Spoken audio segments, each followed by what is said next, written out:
York-bound publications. Beaches, right? B.Y., Louis Leach 3. Beaches Right is a work of fiction. Names, characters, and events are from the author's imagination, or used fictitiously. Any resemblance to actual people or events is purely coincidental. York-bound publications. Copyright 2021 by York-bound Enterprise. All rights reserved. No parts of this book may be reproduced or transmitted in any means or form without written permission from the author, Louis Leach 3. LaTanya Reed is a bitch. Hadija Green is a bitch too. Nothing personal, just facts. Meeting either one of them is definitely in the top 5 list of worst things that has ever happened to me. Strangely, meeting Tanya and Hadija is also very easily in the top 5 list of best things that has ever happened to me. Crazy, right? Let me try to explain this shit a little better. The first time I ever laid eyes on LaTanya Reed was exactly 27 years ago to this day. That's probably one of the reasons she is so heavy on my mind today. Honestly, LaTanya is always a thing that's on my mind. She has always had this effect on me. Always. It's been like this since the moment I first laid eyes on her on a breezy day in March of 1994. March 23, 1994 to be exact. That would be where I would start, if the story was simply about myself and LaTanya. This story is about more than myself and Tanya though. There's a third member of this, almost 30-year-old party. Her name is Talia, aka Trouble. Oh, yeah, I almost forgot, Talia Lele Alexander is a bitch too. Talia Alexander. Just thinking about her makes me smile. That has always been my baby. LaTanya is my baby too, well, LaTanya is my number one. LaTanya has always been my number one. So, I guess that would make Lele my number 2. Honestly, I don't know what I'm saying. Never did. Clearly. When I was mad at one, I loved the other more. Stupid shit, right? Man, you don't even know half this crazy shit, yet. My name is Raymond Lathan Jr., but everybody calls me Ray. A little lame, right? My nickname was just my first name shortened. I always wanted a cool nickname. Like, Cold Sweat, or Cool Breeze, or Cat Daddy. That would have been the one right there. If my nickname had been something cool like Cat Daddy, my life may have been different, you know? I would have definitely loved to hear the ladies yell my name when they saw me coming. Hey, Cat Daddy. But anyway. I met LaTanya when I was 12 years old. I was born in a 2-story row home on 7th and Dauphin Streets in North Philly, but I was raised on 9th and York Streets. LaTanya and her mother moved to Dauphin Street around late spring or early summer of 1992. Tanya was an only child. And she was the same age I was. Of course, we were quickly introduced. We literally lived steps away from each other. I lived in 639. Tanya and her mom's Addie was 643. 2 houses away from one another. Even at 12 years old, I knew it was a very bad idea to even think about liking a girl that lived so close to my house. And just my luck, the daughter seemed to be infatuated with me from the moment she laid eyes on me. I could tell LaTanya liked me right away. The problem with that for 12-year-old me, was that I was just beginning to be heavily into titties and ass. 12-year-old Tanya was lacking severely in both departments. She was a cute little brown-skinned John, but she was a high-ranking member of the itty-bitty titty committee. There was no attraction there for 12-year-old me. Tanya didn't make any friends on the block. She never played with the girls, and I noticed she seemed to be having trouble finding a place where she fit in. I've always considered myself somewhat of a problem solver, so, one day when me and the fellas were about to go to the playground and play basketball, I invited Tanya to come tag along. The guys were mad at me for inviting her, but what was I supposed to do? She was sitting on her front steps, all alone, and that kind of softened my heart towards Tanya. Seeing her so vulnerable made me want to protect her. I know it sounds crazy, but it's true. Turns out, Tanya's little ass didn't need any protecting at all. You heard? Hell, most people needed protection from her. The moment we got to the basketball court, I discovered why Tanya never played with the other little girls. She was a hardcore tomboy. The strange thing about Tanya was that she didn't really look like it. She was a pretty little John, sis looked like she did not enjoy getting dirty or sweaty, or any of that. You know, a girly girl, play with dolls and all that shit type. I quickly learned that looks can be deceiving. Tanya always reminded me of the real pretty brown-skinned John from En Vogue. The only difference was that sis from En Vogue carried the confidence of a grown woman. Tanya was cute, really cute, but she was nowhere near reaching her full potential of beautifulness yet. She was currently smack dab in the middle of her awkward preteen years. You know, bad acne and all that other preteen and teenage shit. But my baby was still cute though. Tanya didn't just know how to play basketball, she was just as good or better than most of us. Tanya was like Kobe, R.I.P. Bean, she never passed the damn ball. But Tanya got buckets though. And you know the hood rules, with major buckets comes major respect. Tanya got all of that after the OGs in the hood saw her skills on the court. I can't lie, Tanya was beginning to look real different to me. Suddenly, that itty bitty titty committee shit didn't mean much to me anymore. Tanya was bad. With, or without huge melons. I asked her to be my girlfriend right after we finished ballin'. She said yes. Guess what happened the very next day? Ma Dukes told me we were moving. All the way to 9th Street. The shit is really around the corner, but you know everything seems like a great distance when you're 12 years old, and had never been anywhere. I was being forced to leave all my friends. Especially Tanya. I bitched and cried about life not being fair for a week straight, before we finally moved. Guess what? I began seeing my friends from 7th Street even more, after we moved to 9th Street. Or, at least it seemed that way. Plus, I made a bunch of new friends on York Street. Eventually, the two streets became allies thanks to my affiliation with both. That made me a little bit of a somebody in the hood, you know? Not a drug dealer, pimp, or major money getting dude, kind of somebody, but one of those dudes who goes anywhere and people be like, oh yeah, that's Bull from such and such street. He aight, kind of somebody. That was right up my alley. I didn't care why, when, or how, I just always wanted my name to ring bells in the hood. Me and Tanya really began hitting it off after I moved. Well, sort of. In any movie, this would be the part when they would have shown the couple hugging, holding hands, talking, and all that other puppy love stuff. This wasn't a movie. The second Tanya said yes to being my girlfriend, I was suddenly afraid to talk to, or even be around her. My baby Tanya led the way though. She was always good with things like that. She showed me what going together meant. Going together with Tanya definitely was not what I thought it was going to be. I thought going with Tanya was going to be like going with any other girl. Tanya was not my first girlfriend, even though I was deeply in puppy love with her after a few days. Tanya was such a tomboy in public, but when we were in private she always showed signs of vulnerability. Nothing major, but to me, it was apparent that she was showing me parts of her personality that she purposely hid in public. That made me fall even harder. It felt like I had to protect her. She had no brothers, and didn't rock with too many people yet.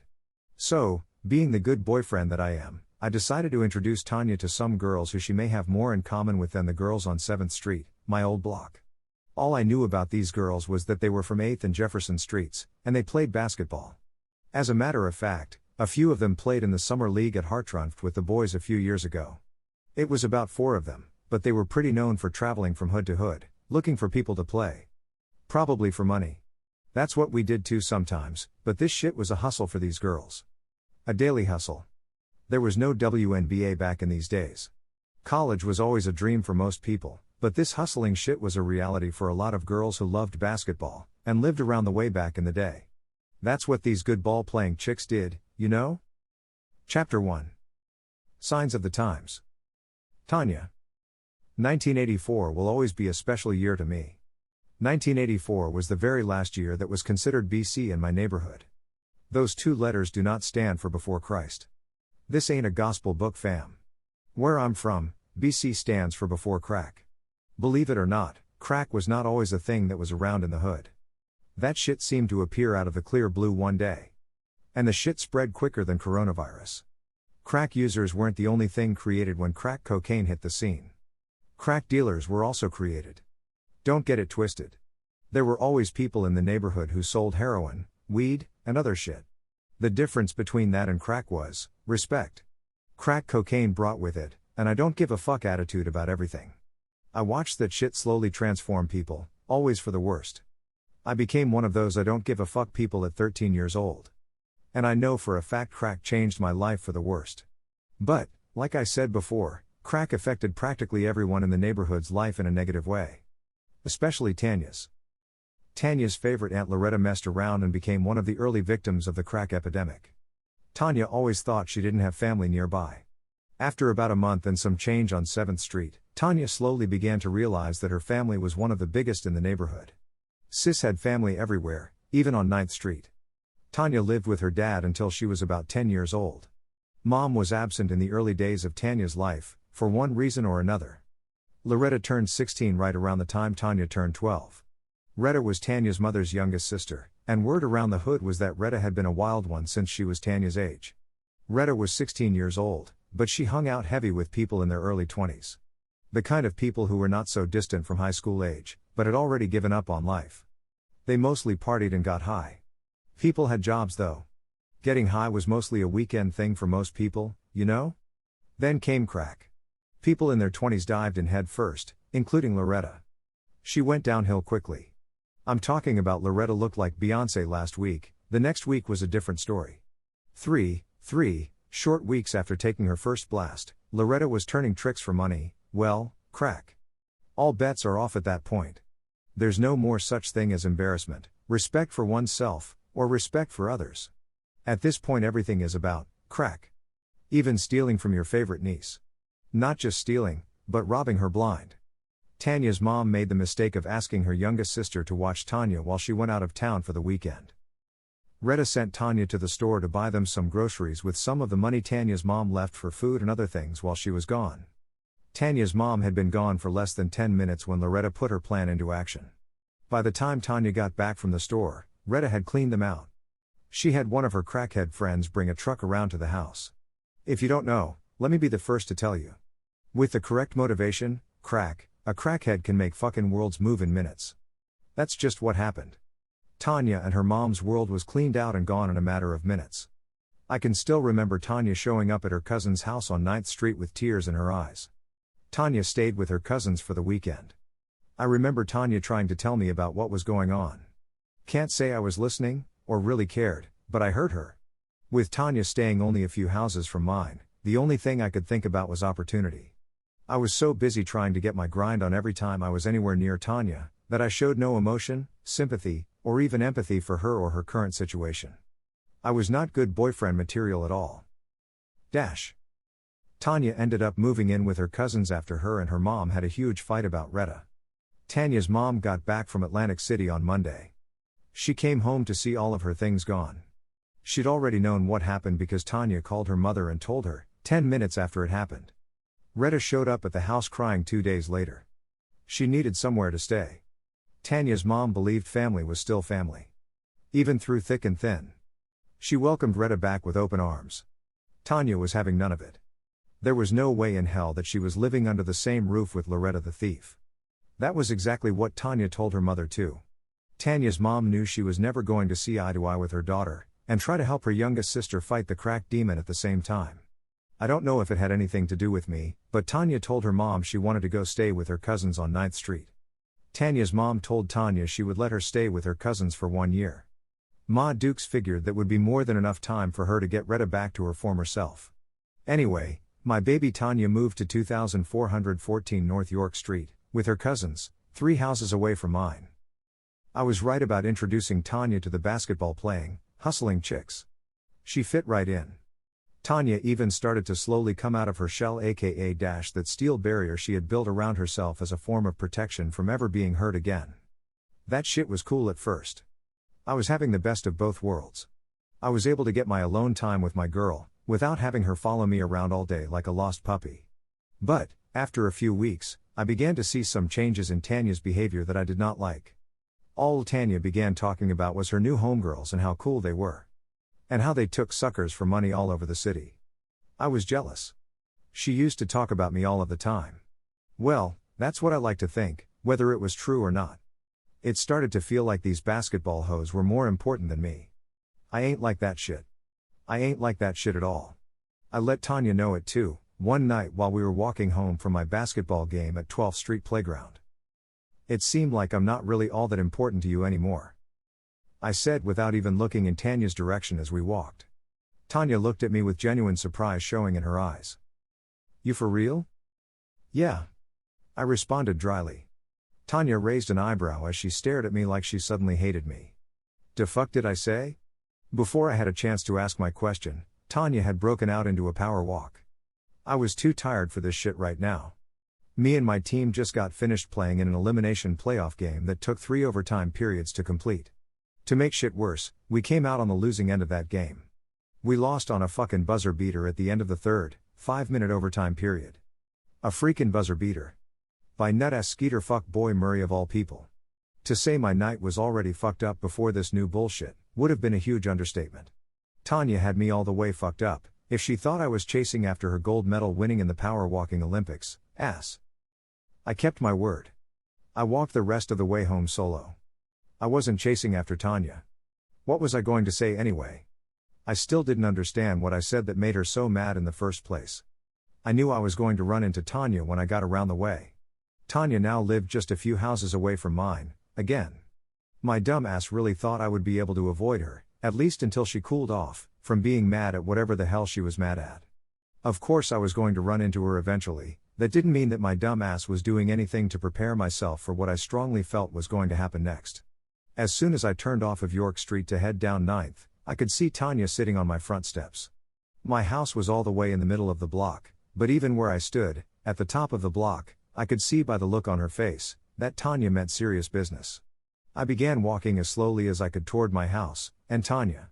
I had always been the confident person, and the one in control of everything, as far as me and Tanya were concerned. All of my confidence was gone right now. I had no idea what Tanya was going to say to me, but I knew it was not going to be anything good. I could feel my heart pounding as I slowly walked toward my house. It felt like I was walking the Green Mile on my way to the electric chair. Dead man walking. Dash. Tanya broke up with me that night. Just like I feared she would. She gave me some lame-ass excuse about us needing time apart to see if we were really right for each other. At 12 years old, this was probably the first time I was being broken up with, I mean, verbally. At this age, your girlfriend usually just stops speaking to you, or starts going with someone else. That was what I knew a breakup to be. Some very disrespectful shit, that you nerds gave a name in 2021. Ghosting. For some reason, I felt like ghosting me, well, she couldn't ghost me. I was guaranteed to see my neighbor from time to time. But, I felt like Tanya telling me why she was breaking up with me was worse than her just stopping to speak to me at all. Like I said, this was my very first bout with being broken up with verbally, but even way back then, I knew a lie when I heard one. 3 days after she broke up with me, I saw Tanya walking down the avenue with Puerto Rican, Rico from Darien and Lehigh Avenue. The two were holding hands and smiling as they shopped together on Germantown Avenue.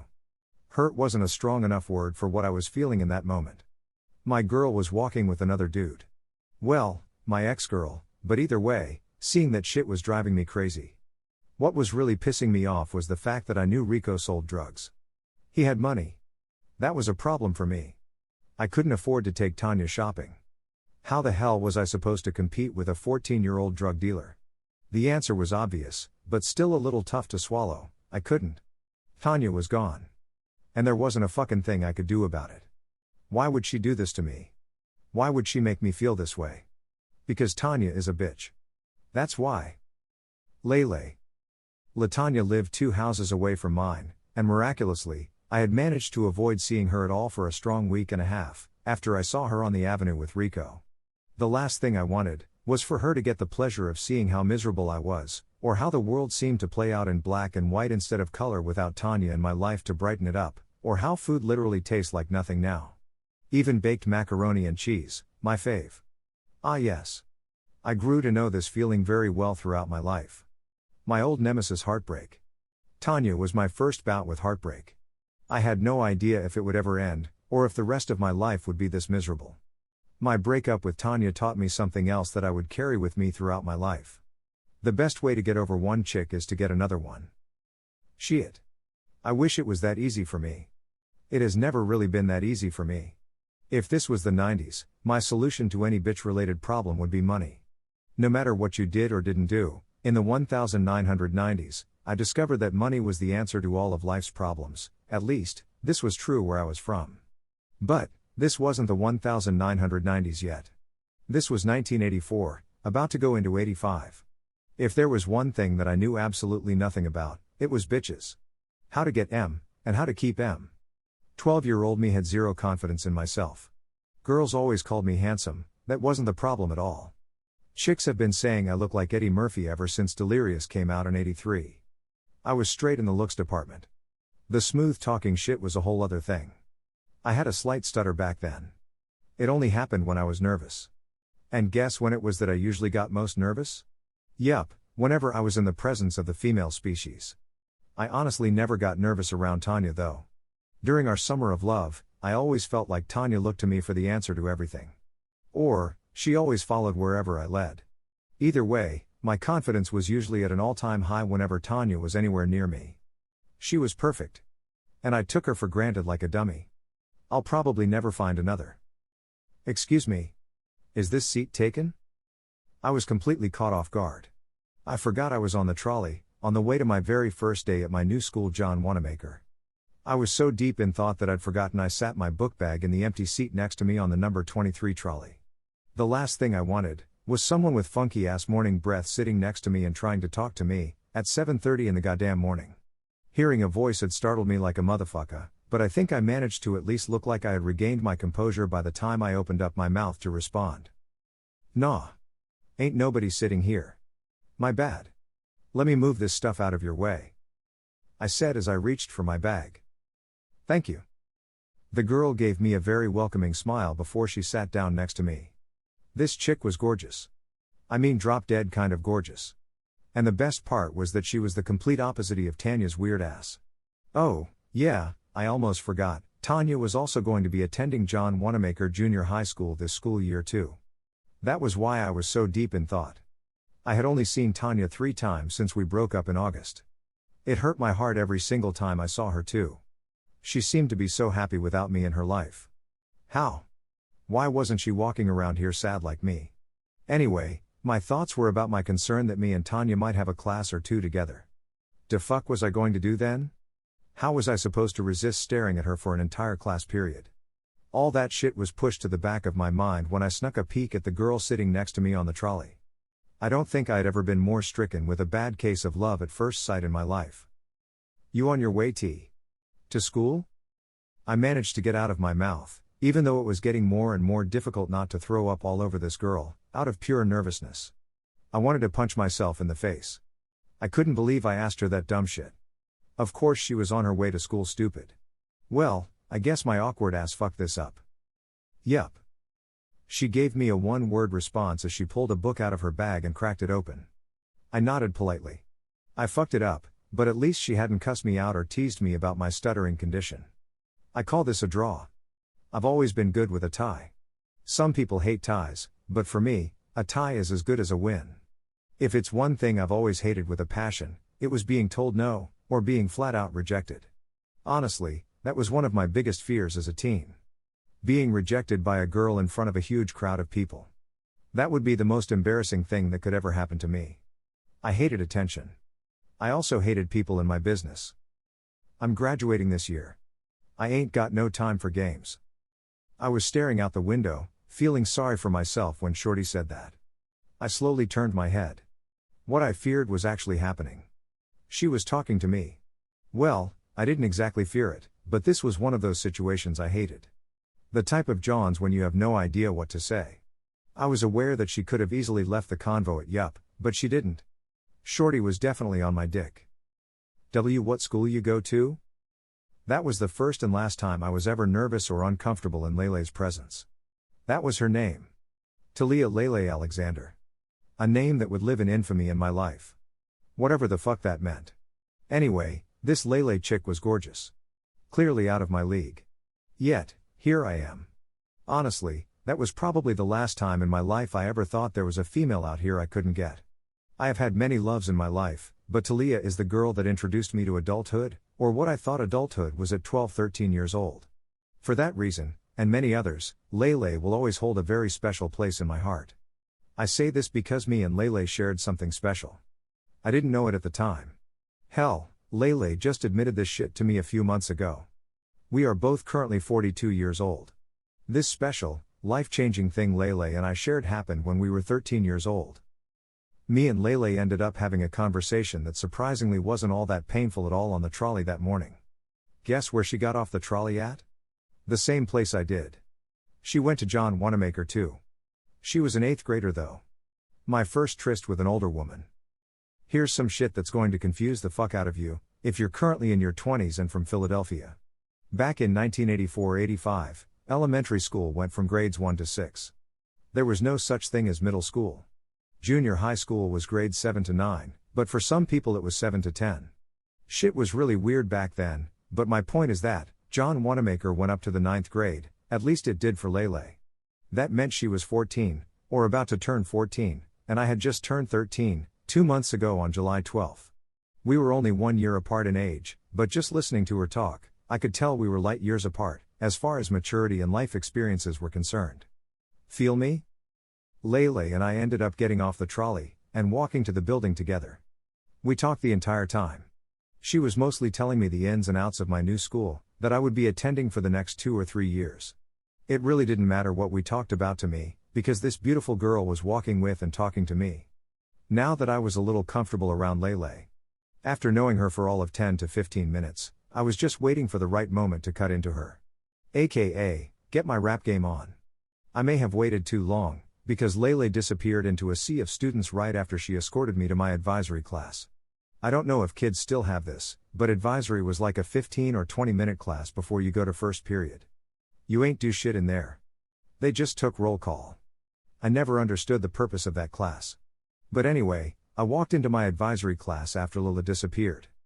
My mind quickly shifted away from thoughts of Lele. I was excited about starting my new school, hopefully meeting some new people, and most importantly, coming a few steps closer to being done with this 12 years a slave of school shit.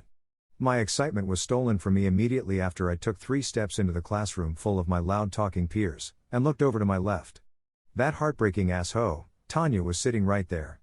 With her nut ass, heartbreaking ass, holding hands on the avenue with Rico. Ass. Whore. Fuck Tanya. Sorry about that. Reminiscing got me a little emotional for a second. I guess I'm not completely over Tanya, even, 25 plus years later. Anyway, that hoe over there, also known as Tanya, was in my advisory period. I was more than certain it was going to be a long-ass school year, before it even got started, and I was right. First off, Tanya and Rico were clearly still going strong. Rico didn't go to Wanamaker, but he didn't need to go here for everyone to see that Tanya was his girl. Tanya had Rico's name on her nails, gold chain, hoop earrings, and she was wearing a shirt with a picture of them hugging. If you couldn't see that she had a dude, and his name was Rico, it was because you didn't want to see it. But, in case you did happen to miss all of the signs, Tanya was quick to tell anyone willing to listen, about how great her man treated her, how much he loved her, and blah blah blah. I tried to act like I didn't see Tanya as she sat in the front of the classroom talking and laughing with her homegirls. As I sat there hating everything about Tanya, I couldn't stop thinking about how good she looked. The worst part about it was that she had seemed to mature over the summer. She seemed older than me somehow, even though I knew we were the same age. It probably had something to do with Tanya seeming to have grown everything, and I do mean every damn thing, over fucking night. Tanya lived 2 houses away from mine. Yes, I had been purposely avoiding her ever since we broke up, but it wasn't like the last time I'd seen her was 20-something damn years ago. It was more like 20 days ago. How in fuck's name had Tanya transformed from an ironing board to a Coke bottle, in 20 fucking days? Sis was super bad now. And I was super pissed the fuck off. Ms. Harris interrupted my little bout with my emotions when she stood up and introduced herself to the class, and welcomed us to our new school. Hello 7th graders and welcome to John Wanamaker Junior High School. I'm Ms. Harris, your advisory period teacher. Since this will be your first time ever escorting yourselves to class, we will be issuing each of you a personal escort, of sorts.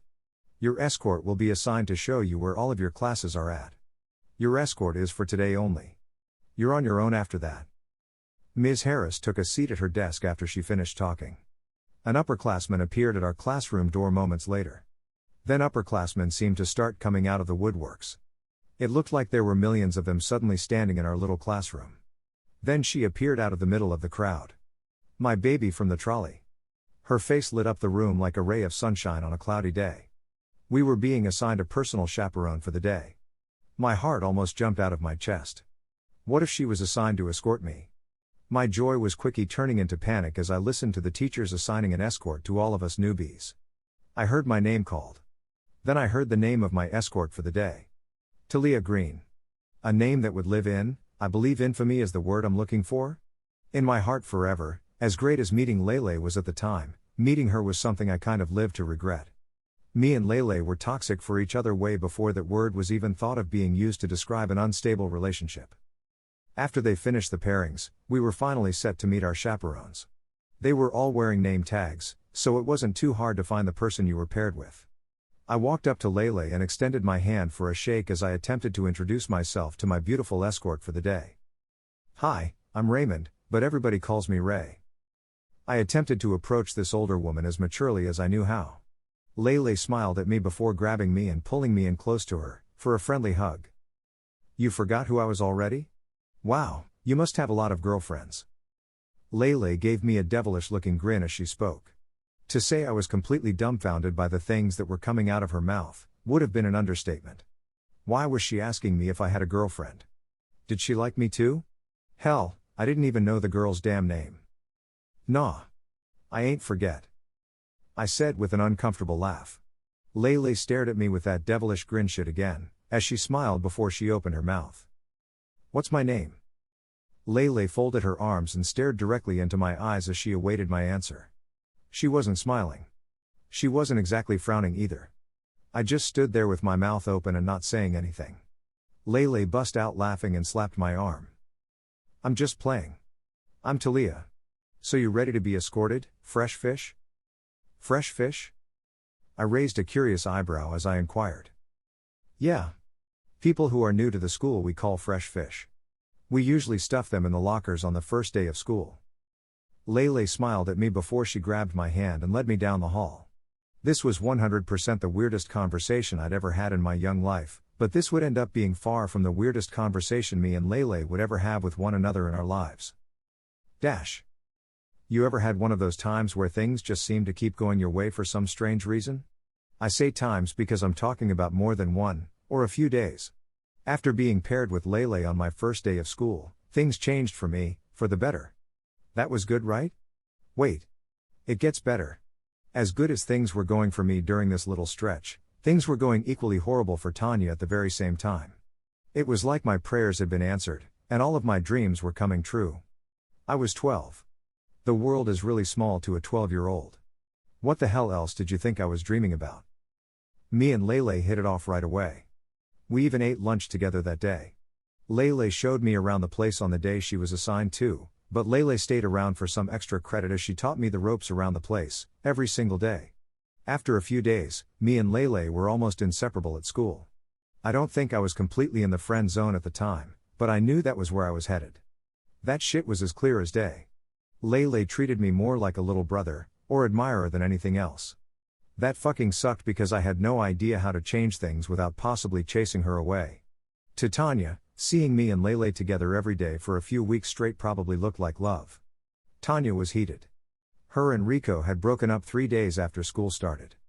Rico snatched him up a little Puerto Rican John at his school. He was around the way with her all the time. Just walking around holding hands and shit. Just like he used to do with Tanya's nut ass, before he broke her heart, lol. Sorry, that was childish of me. But, anyway, Tanya clearly forgot not to sign a prenup before her and Rico officially became a couple. Rico took all of his shit back. Without all that gold and shit, Tanya was regular-degular like a motherfucker. There was something else I learned about Tanya too. She was jealous. Tanya was jealous of me and Lele, and me and Lele weren't even a couple. Like I said before, life was looking great for 12-year-old me around this time. Thursday, October 17, 1985, was the very beginning of what eventually became the end of the line for me. Thursday started off as a normal-ass day. By this time, Lele and I were catching the trolley to school together every morning. Lele was from up 12th and Huntington. They used to call this area Iraq or Baghdad back in the day. I can't remember which one they called 12th and Huntington, but I do know they did not lie. My hood was fucked up, but 12th and H looked like a third world country for real. And the body count was way beyond counting on that side of the tracks. Feel me? But all of that wasn't enough to keep me away from Baghdad/Iraq. Lele lived around there, I had to approach the danger. You know? Da fuck was I supposed to tell her when she asked me to come to her house before school so we could walk to the trolley stop together? And what about after school? Lele always asked me to escort her home, because dudes tried to holla at Lele all day. Every day. She hated that shit. So, since we're talking 1985, Lele did what most people today do when they don't want to be bothered by other people. Act like they're talking to someone on the phone. I was Layle's cell phone. Every time a guy even attempted to approach her, she would grab on my arm for dear life, and pretend that I was the funniest, and most interesting person on the planet. That shit usually worked for her too. Dudes did try to get out of line, and holla at Layle while I was with her sometimes, but a few dirty looks usually chased the thirst buckets away. But, one morning as Layle and I stepped off the trolley, this older dude, who likely went to William Penn High School, was pressing Layle something serious for her phone number. Even while I stood there with Layle's arm entangled with mine. This joker was beyond disrespectful, as he approached me and Layle, completely ignoring my presence the entire time. "What's up, shorty? Can I holla at you for a minute?" "No, thank you. I'm fine," Layle said to the guy with a smile. I could feel her gripping my arm tighter. She was beginning to dig her nails into my skin. It was like she was having an anxiety attack or some shit. But, why? I was pretty sure that Layle had to be used to being hit on everywhere she went by now. Boole pressed on, even after being rejected at the rim on the first dunk attempt. "Oh, it's like that?" Boole put his hands up and looked toward the sky as he spoke. Just as quickly as he'd done this weird shit, his hands quickly came down from the sky and landed smack dab on Layle's ass. Nut-ass Boole was standing there laughing his ass off. Still completely oblivious to my presence. That was the part that was bothering me the most. Dude was acting like I wasn't even here. If he didn't think I was her boyfriend, how did he know I wasn't her brother or cousin? And this nigga still smacked her ass like he was in a fucking strip club? This wasn't about Layle anymore, at least. Not as far as I could see. This dickhead clearly saw no threat in my dumb ass standing here locking arms with Layle. She looked horrified after dude smacked her ass too. That had me hot, but this weird ass nigga disrespecting me? Had me seeing red. I slowly untangled my arms from Layle's and prepared to steal off on this dickhead while he was preoccupied with admiring his own wittiness. As I stepped in closer for my sneak shot, someone ran right into me. Next thing I knew, I was standing there locking lips with Tanya. What the fuck had just happened?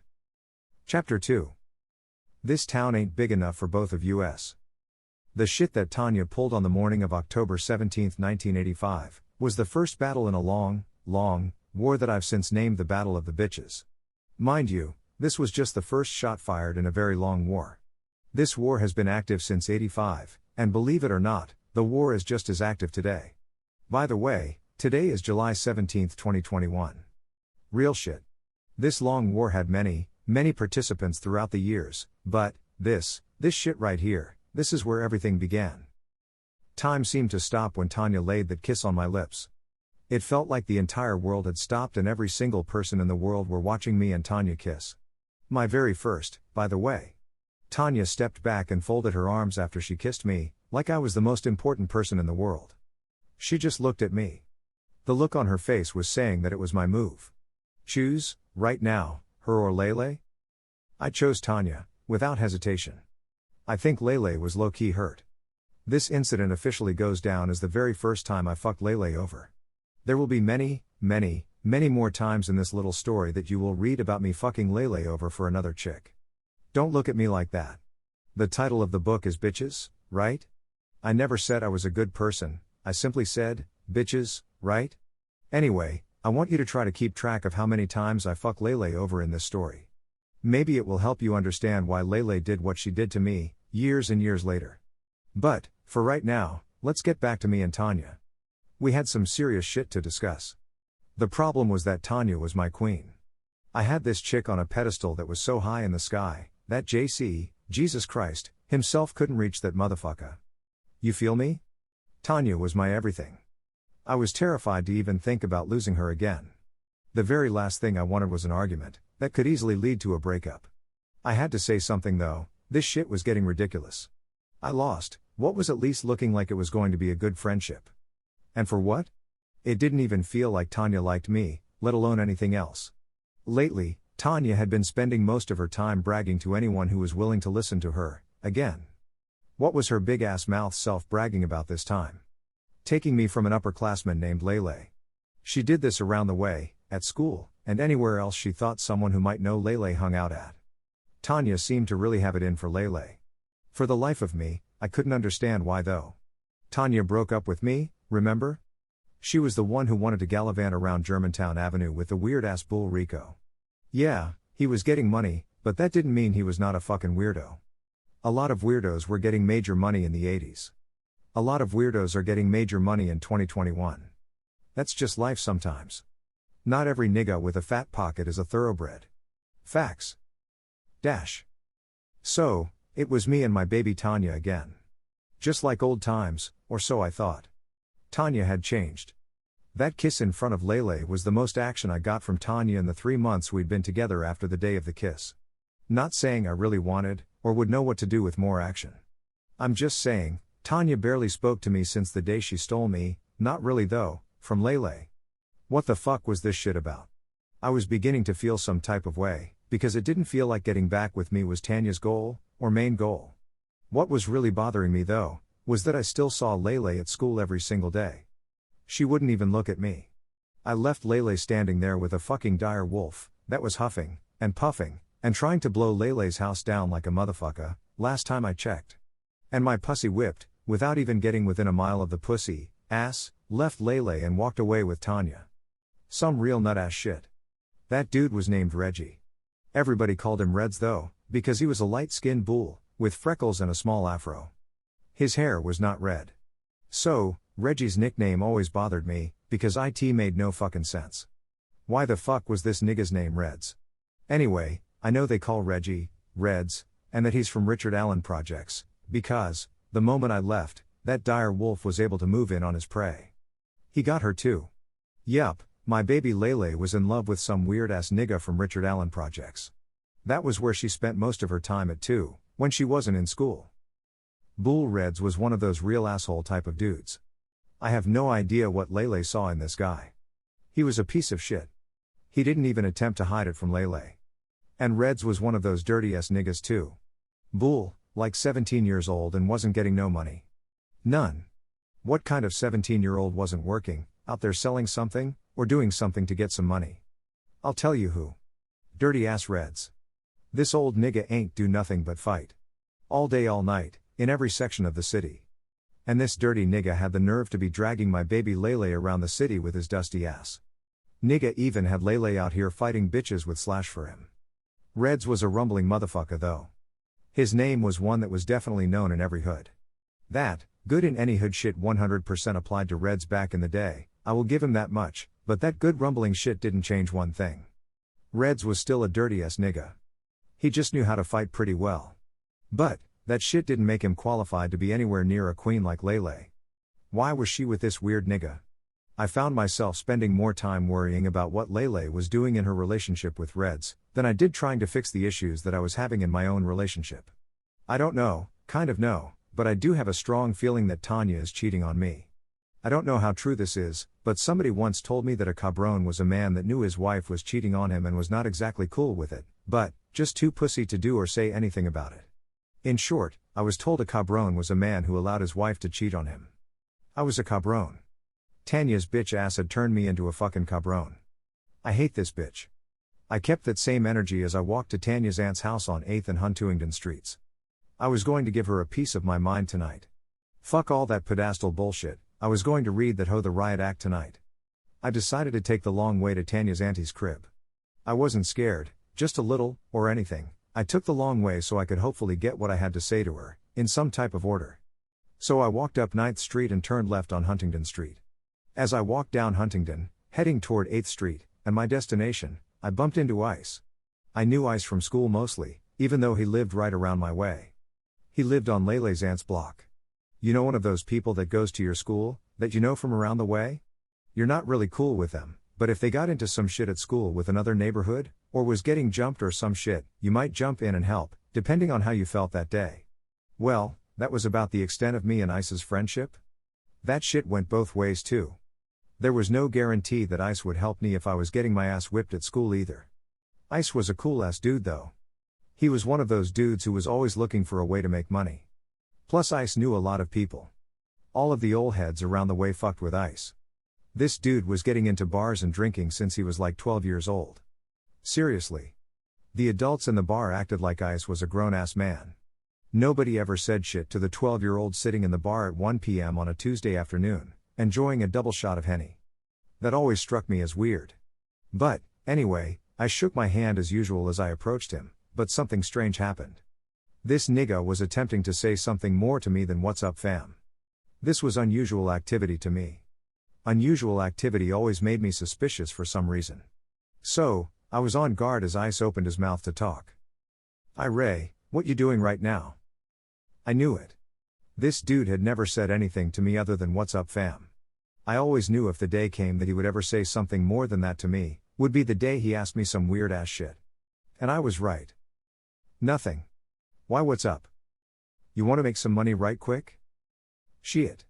That was the magic word if you were trying to get me to do anything. Cussing Tanya out and breaking up with her was going to have to wait until another time. There was money to make right now. Doing what? Ice never told me what I had to do to make some money, he just said follow me. I followed Ice to the other side of Lehigh Avenue. We turned on Darien Street and walked to the middle of the block. Ice finally turned to me. "Alright Ray, all you gotta do is go up there and stand on the corner. If you see the cops coming, yell out agua." I nodded that I understood. It seemed easy enough. Stand on the corner. Look for the cops. When I see them, yell agua. It was that simple, but nothing was ever that simple to my overthinking ass. What does agua mean? I knew what it meant, but I was pretty sure that Ice didn't. I lived next door to a cool-ass Puerto Rican family that had wild-ass parties every weekend. There was always a fight before the parties ended sometime around 5 a.m. They were always next door yelling about this or that. If you know anything about Philadelphia's housing authority row homes, you know the walls might as well be made of writing paper. I could always hear every single word that was being said next door loud and clear, without even trying all that hard. Anyway, there were a few Spanish words that I heard every weekend, and I knew them very well. The first one was agua. Somebody was usually saying something about bring some agua out of the house. This usually happened right after somebody got knocked the fuck out. I watched them bring buckets of agua out of the house, and splash the person with it, or pour it on the drunk person who just got KO'd. The next word I definitely knew in Spanish was pistola.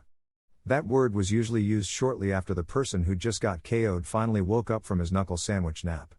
You usually heard the word pistola right before you heard the sounds of screams, and a loud-ass commotion as 8,000 people all tried to quickly exit a 3-story row home at the same time.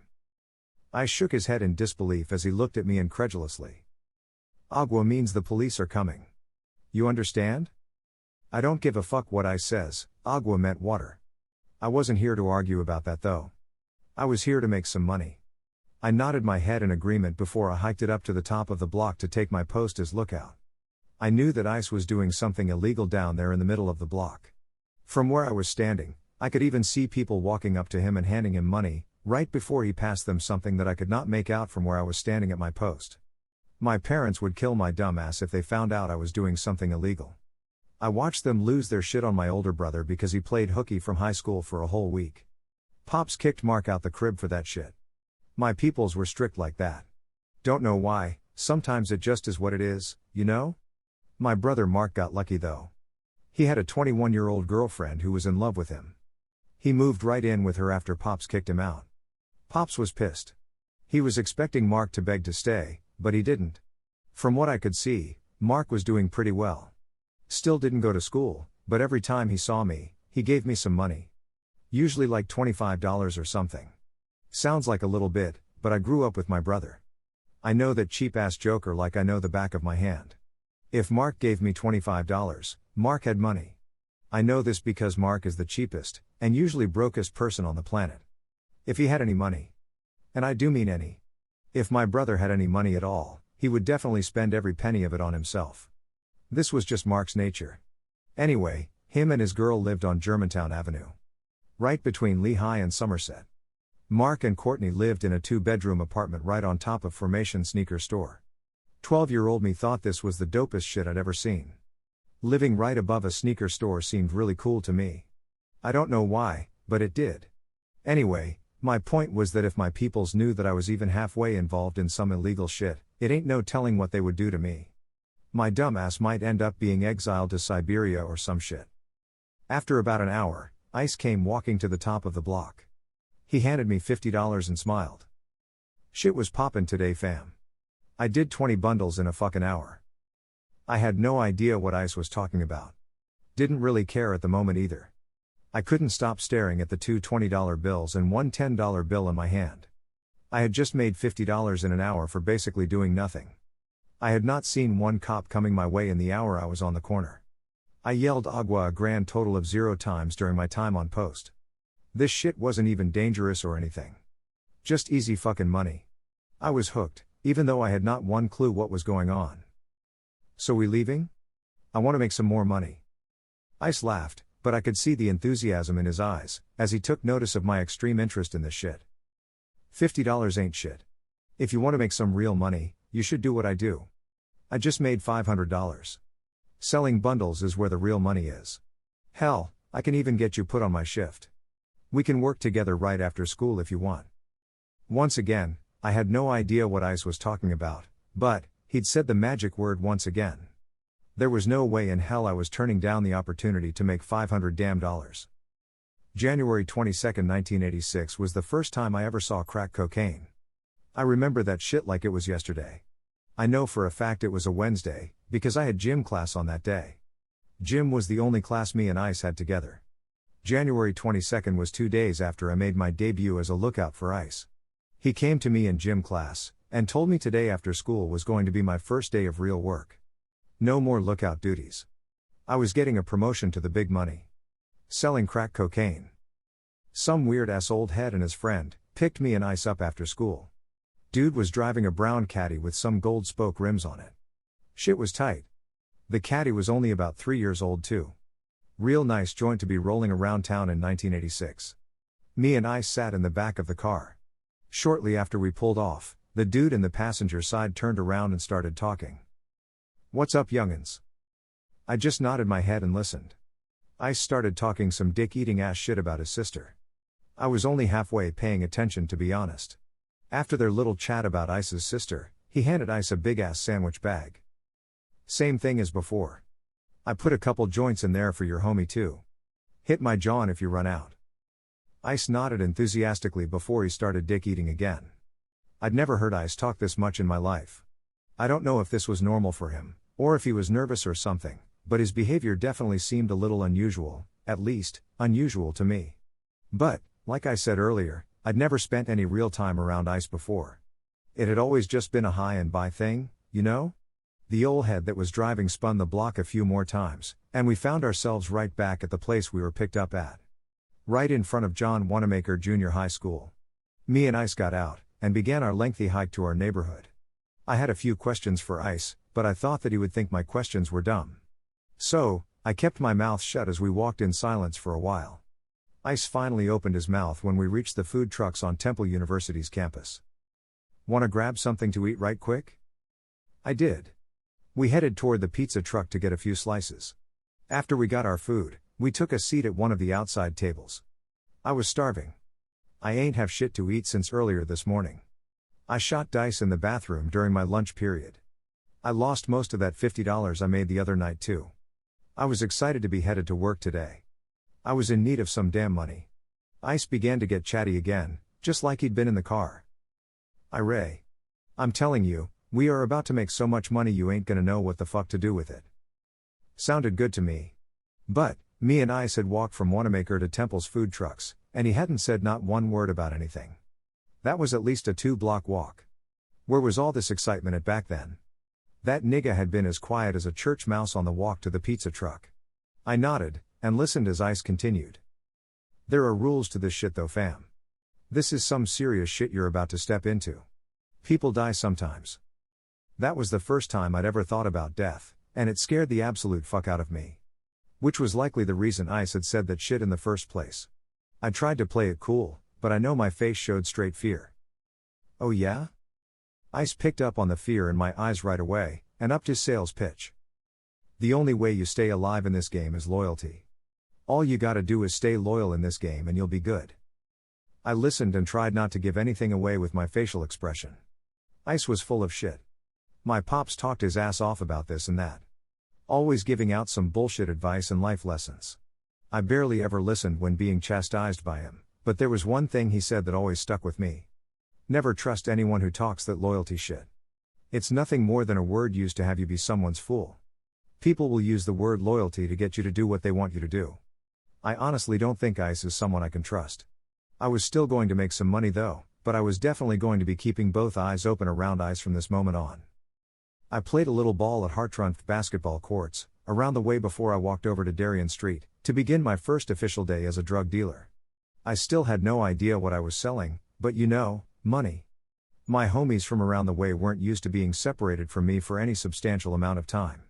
This thing that I was doing, going somewhere without them. This was very unusual behavior. The homies went everywhere with me, usually. This was different. I was 12 years old, about to be 13. Yeah, I was young, but I was technically the old head of my little 5-man crew. And every last one of them would follow me to hell and back if I asked them to. There was no way that I, in good conscience, could walk them into some shit that I didn't even know what the fuck it was yet. Out of all of the homies, JB was angriest, and usually the only person who was able to change my mind about some shit. JB waited until everyone was preoccupied. He walked over to me as I was sitting down changing out of my ball clothes, and into my regular clothes. "Yo, what's up with you bouncing somewhere without us? We don't do those." I nodded my head at JB. Usually this was very true. We were a tight-ass little crew with a shitload of enemies in the neighborhood. We only trusted, and fucked with us, either a nigga was from York Street, or they were an enemy to us, or suspect, at the very least. Outsiders were not welcome on York Street. Let me say this, and be honest. I wasn't thinking about anybody but myself at the time. That's some straight-up honest shit, no lie. I had no plan for how to get some money into my squad's pockets at this particular moment in time. I know it wasn't my responsibility, but it seemed like it would be kind of fucked up for me to be the only one in the squad with money. If these were 4 people that I didn't give a fuck about, there would be no reason to explain a damn thing to any one of them. But, this wasn't that. We were all under 13 years old, but we'd already seen some shit in our young lives, together. My family moved from Virginia to Philly when I was about 5 years old. We stayed with family in Southwest Philly for about a year, before me, my brother, my mom, and dad moved to York Street in North Philly. Back in the late 70s and early 80s there was a different kind of vibe in North Philly. People were downright neighborly. Those were the days when all of the other families welcomed a new family to the block with open arms. And it was all love. My brother was the first to get out there. He became friends with the Bull Gil who lived up the street. Gil was a few years older than my brother, but those two hit it off right away. My brother Mark introduced me to Gil, who turned around and introduced me to his nephew, Vic Damone Jr. Damone Jr. was 1 year younger than me. He was a real cool-ass dude though. Oh, one thing about Vic Damone Jr.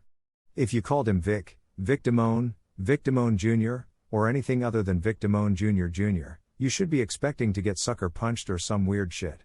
This may have been some of the craziest shit you've ever heard, but dude really lost his shit when someone didn't call him Jr.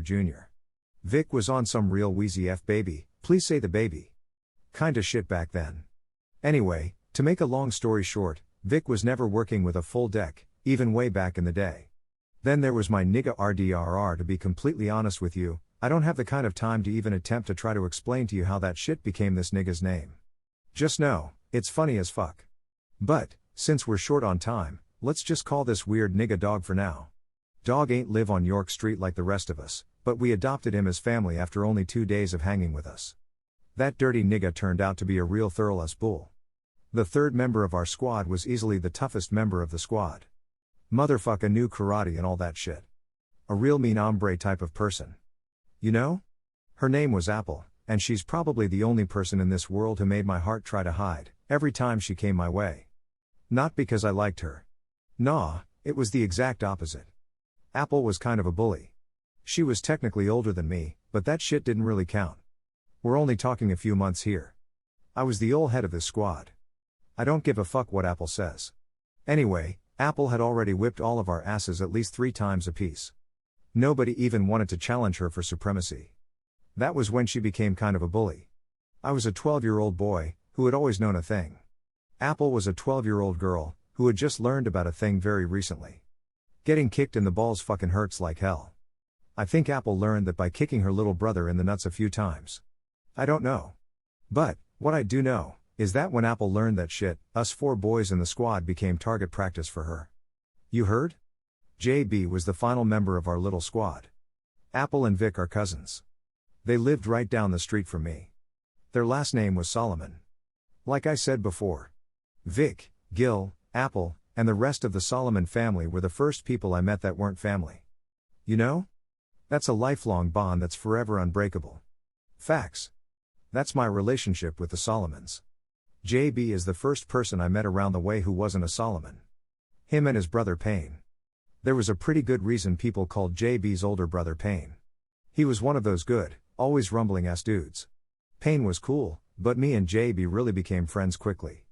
JB's cousin Raphael stole my squad's shopping cart/go-kart. We had our joint hooked up too.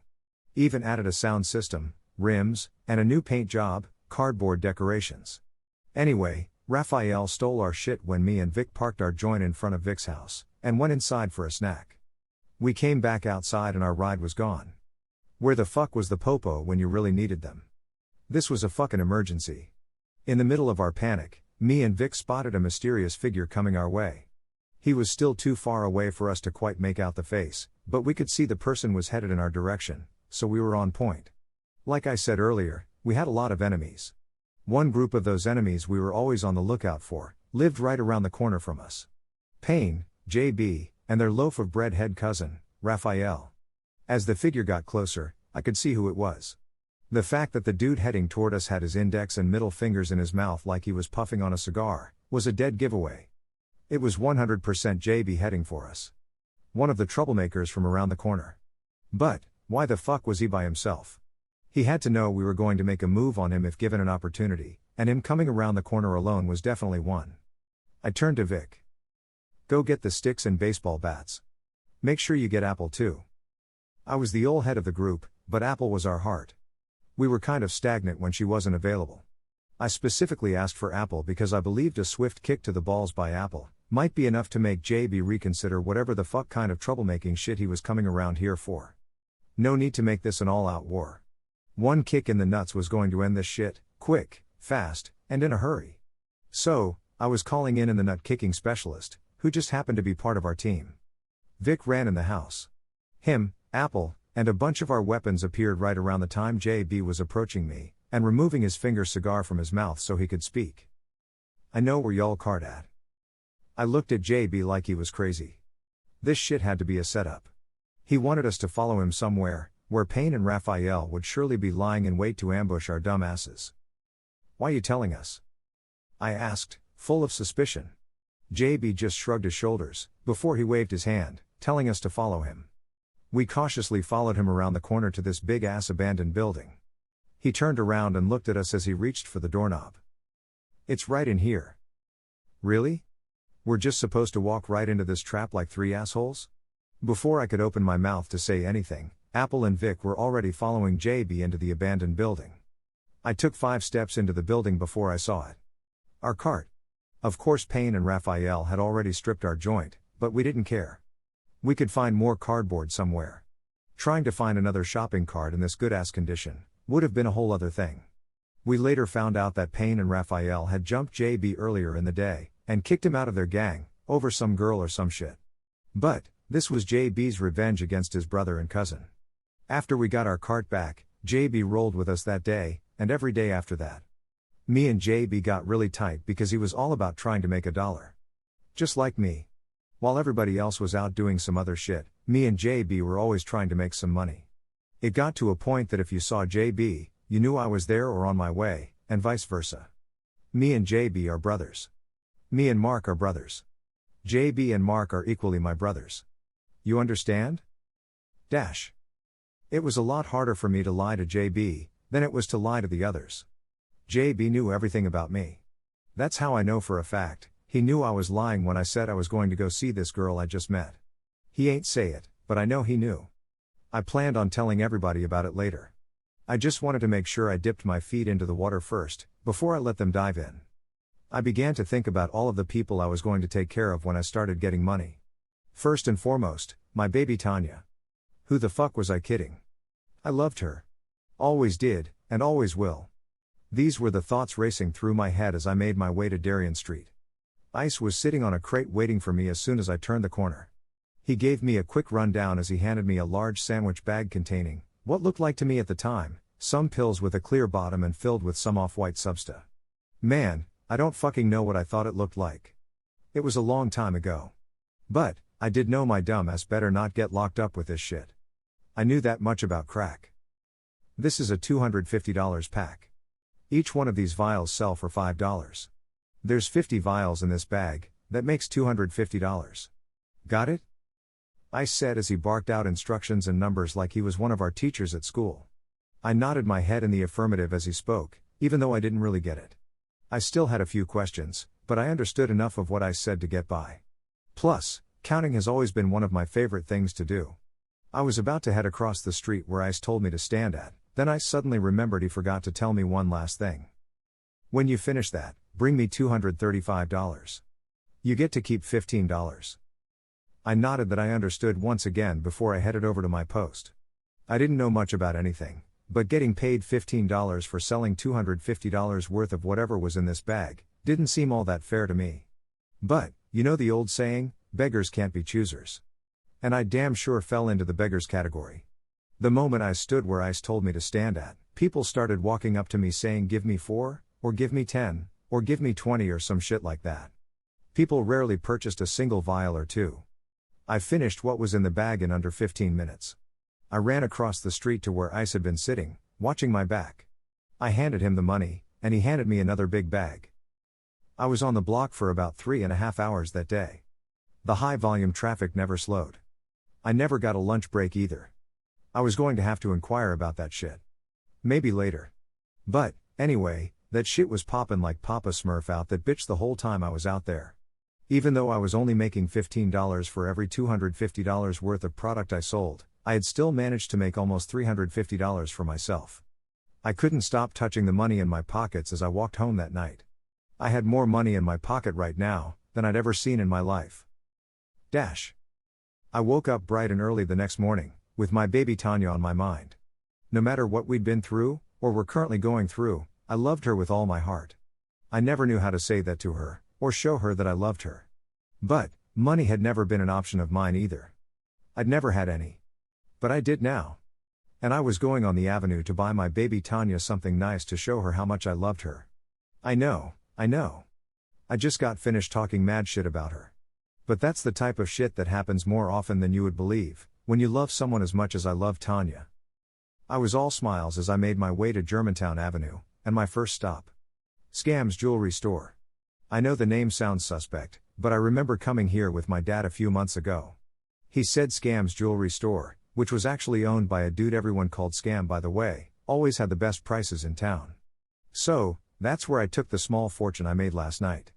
After I was buzzed into the little store, I headed straight toward the glass display that housed women's earrings. Excuse me. Gold women's earrings. Only the best for my baby Tanya. I really took my time as I looked over the selection in front of me. I needed something special. Tanya had already been introduced to gold back when she was messing with Rico's nutass.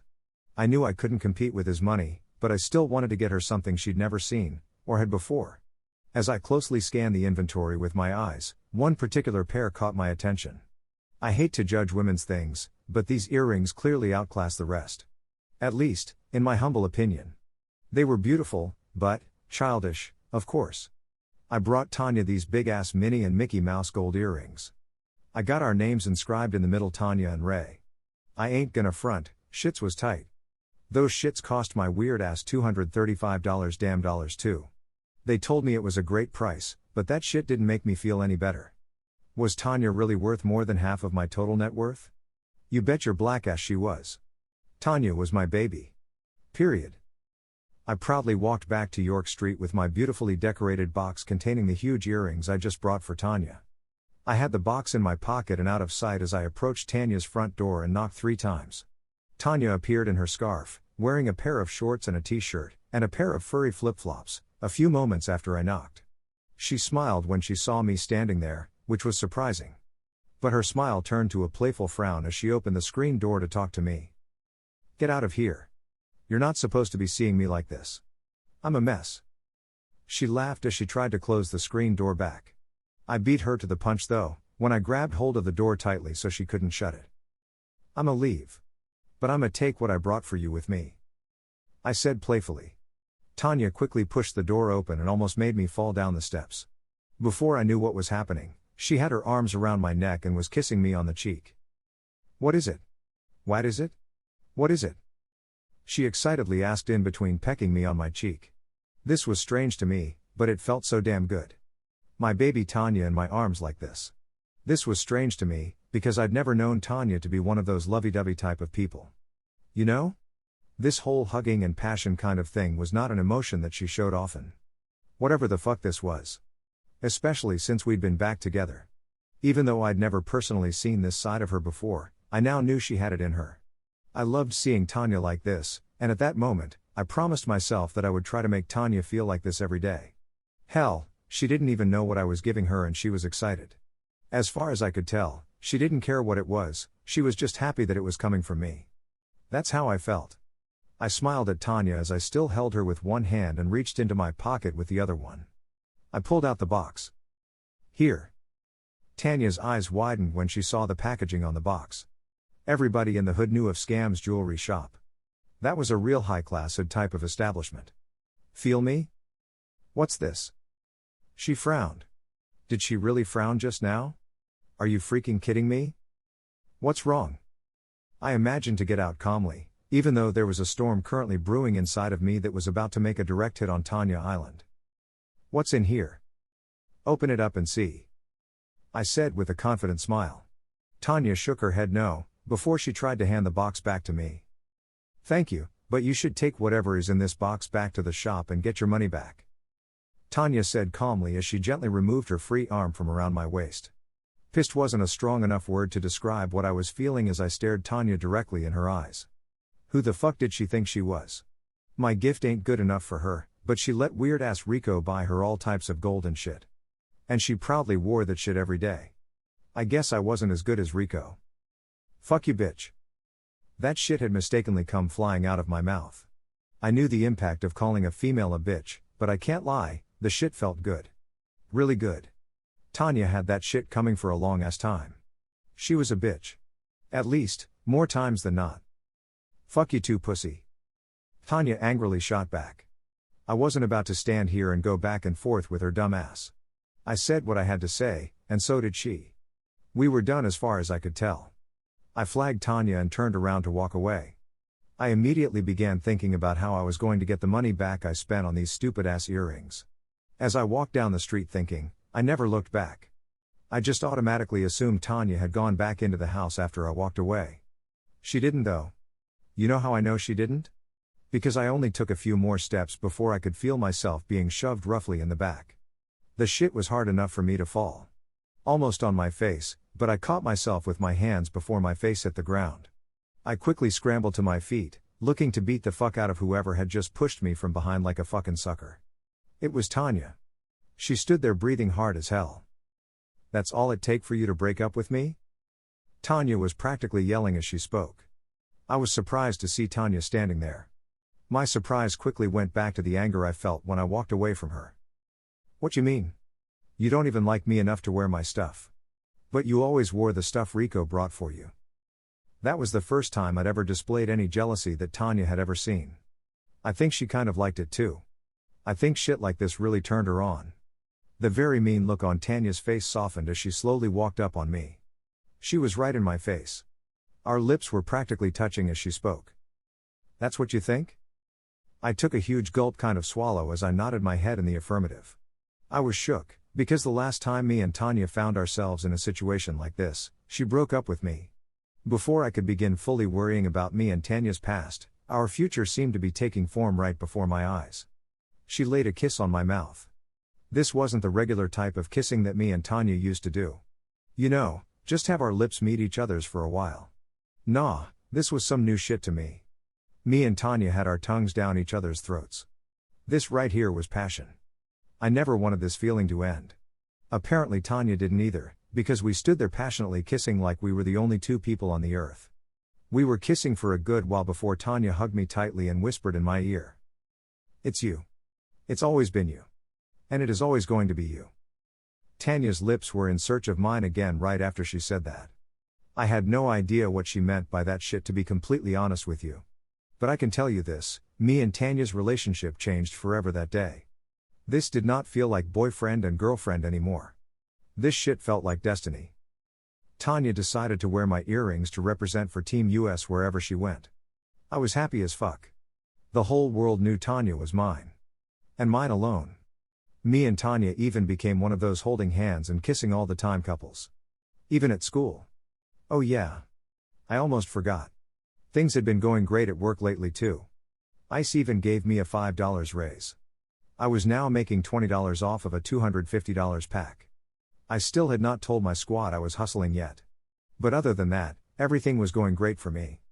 I don't even think great was a strong enough word for how well things were going for me at that moment in time. I was happy as hell. If I would have been a little older, and had a little more life experience, I would have been worried. If there's one thing I've learned in my walks through life, it's that when things are going too good, things are always on the verge of quickly turning bad. Really bad. It had been a couple of months since the last time I saw Lele. I used to see a glimpse of her from time to time in the hallways at school, but it had been a while since I'd really seen her, or anyone else for that matter. Tanya held practically every bit of attention I had to offer. Well, one day, seemingly out of the clear blue as I was leaving second period class and on my way to third, Lele said hello to me as I passed her in the school halls. She smiled at me as she said it too. This was the first time me and Lele had actually spoken since that morning Tanya kissed me in front of her. I didn't really think Lele was angry with me, because we didn't go together or anything when the kiss happened. We were just friends. I was like her little brother. I didn't think Lele would be so jolly about speaking to me again though. I smiled and spoke back. We both kept it pushing after politely speaking to one another, on that day. The very next day, I saw Lele again as I was leaving second period, just like the day before.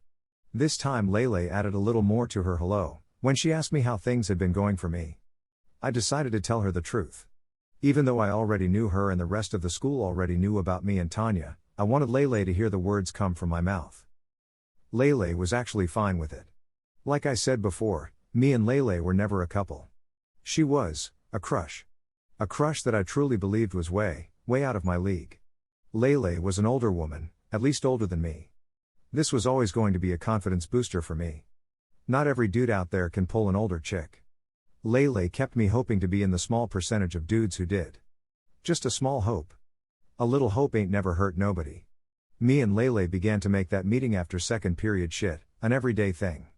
I couldn't tell if Lele was interested in me romantically, or if she'd just been missing our friendship. Me and Tanya were also still going strong. Tanya was all the way in my corner. She'd been being the perfect girlfriend ever since I gave her those earrings.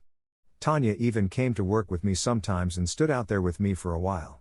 Tanya was really playing her fucking part, and she deserved to be rewarded, not punished. Not that I was planning on doing anything like that. But, I can't lie. There was just something about Lele that seemed mysterious. That shit drove me absolutely insane every time I saw her. Lele was sexy as fuck. I mean, my baby Tanya was no slouch or anything, but Lele was just, Growner? I don't fucking know, but I did know, if the day ever came that Lele wanted more than a friendship with me, Tanya was going to be in trouble. I don't know if I would be able to not at least take a peek at what was behind door number 2, with Lele as my girlfriend. After a week or so, me and Lele reached the level of comfort that we shared before the day of the kiss with Tanya. That was cool. I thought it would have taken me a lot longer to get back in her good graces. Then, me and Lele suddenly went a step beyond cool. I don't think it was planned by her.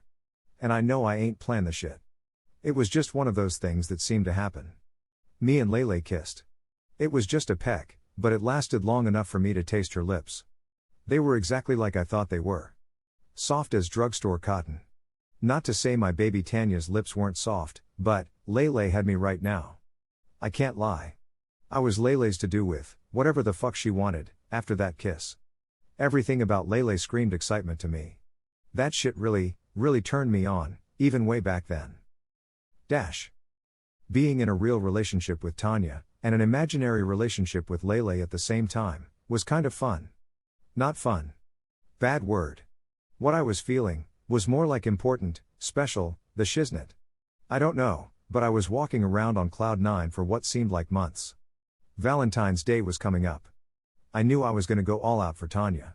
Hell, I had requested some overtime this week, Just to spend all my money on Tanya on V-Day. She was more than worth that. When I went to Ice to ask about overtime, he had some bad news for me. We ain't getting paid today. Because the count was fucked up yesterday. I looked at Ice like he was crazy. Da fuck that got to do with me and my pay? I ain't fuck up the count. My money always straight. Ice's reply was some bullshit, just like I knew it would be. The bosses that me and Ice were in the car with, entrusted the duties of passing out bundles and collecting the money to Ice. He was getting paid twice. Ice was getting whatever he was getting weekly, plus he got paid $50 for every $250 pack he sold, just like we were supposed to get. Ice was robbing us. All of the workers. My dumbass thought I got a bonus when Ice told me I could start taking $20 off of a $250 pack instead of the $15 I used to get when I first started. This wasn't a raise that Ice gave me. He was still stealing $30 off of every $250 pack I finished. Imagine how much money I would have been making if this son of a bitch had not been stealing my money. I was pissed. The only reason my dumbass even knew Ice was stealing my money was because the bull Tches put me d. Tches got fired a couple of weeks ago. Ice accused him of stealing $300. The bosses had put word out that Tches was supposed to be handled on site by anyone that worked for them. I wasn't getting into that weird shit. Tches was always cool with me, and straight up with anybody about whatever. Anyway, the bull Tches told me that was the reason he stole the money. Because Ice was stealing from everyone, and the bosses wasn't doing shit about it. After hearing that, I kind of understood this game a little better. Ice had no doubt recruited me because I looked like a sweet lick for this type of thing. I wasn't here because we were friends. I understood that, and I could even kind of respect it. You gotta get yours by any means, right? The problem I had was that I was too dumb to see it. Not too dumb, but too naive. I couldn't live with that. Never could. I had to get some get back, and my team was going to help me do it. I owed them an easy come up anyway. It was the least I could do after flying solo on the whole drug selling thing. Right? Back on the love frontier, I was headed on the avenue to go Valentine's Day shopping for me more, Tanya. Until I settled this pay situation, I was tapping my stash for spending money. It had been 4 days already, and my little stash was running dry. I was going to have to make my move soon. But, that would have to wait for another time. Today was about my baby, and I was about to spend $275 of the last $300 I had to my name. I was going to be fucked up in the pockets, but it was for something that always brought me endless amounts of joy, Tanya. Endless amounts of joy, in exchange for $275 seemed like a pretty good goddamn deal to me. I shopped until I dropped on Germantown Avenue that afternoon. I had balloons, a big-ass white teddy bear, flowers, candy, a little jewelry, and the $100 left over was a cash gift to my baby. Yes, I got all of that for $175. And no, the jewelry was not cheap, that's a lie. Yes, it was cheap, very cheap. But so was everything else in the 1980s. Me and Tanya were tight. Like, over each other's house all the time tight. My mom absolutely adored Tanya. Honestly, my mom had always said she preferred Tanya to any other female I'd ever brought home. Which were very few. As tight as Tanya was with my people, I believe I was tighter with hers. Tanya's aunt and cousins were cool as hell. I used to go home after 2 a.m. some nights. Auntie Daisy never complained. Basically, our families were tight, is what I'm trying to say. So, I know there would be no problem at all, being in Aunt Daisy's house waiting for Tanya when she got home from basketball practice today. I thought that was the best way to surprise her. Imagine her opening the front door and seeing that. It would probably be the most romantic thing she'd ever seen in her life. I sat on Tanya's couch talking with Auntie Daisy as I waited for Tanya to get home from practice at around 4 p.m. I figured Tanya was just a little late when 4:15 rolled around and she still wasn't home. That was until 5 p.m. rolled around and she still wasn't home. Then 6:7:8, I said goodbye to Auntie and thanked her for the conversation and meal, before I headed for the front door shortly before 9 p.m. The moment I opened the front door, I heard the sound of Learn to Respect Power of Love by Stephanie Mills banging out of somebody's shit. John had the crib shaking a little bit too. Joint was parked closer to my house than Tanya's, which was only a couple houses away from mine. As I got closer, and was able to see through the front windshield, I saw something that still makes me sick to my stomach to this day. Tanya and Skeeter kissing. That same dumbass Skeeter Murray dickhead that beat us in the playoffs with the buzzer beater, get this part, on the same night me and Tanya broke up the first time. It seemed like every time this weird Skeeter nigga appeared, Some fucked up shit was happening in my life. And where did this weird nigga get a fucking car from? Nigga had a caddy that was only like 3 years old.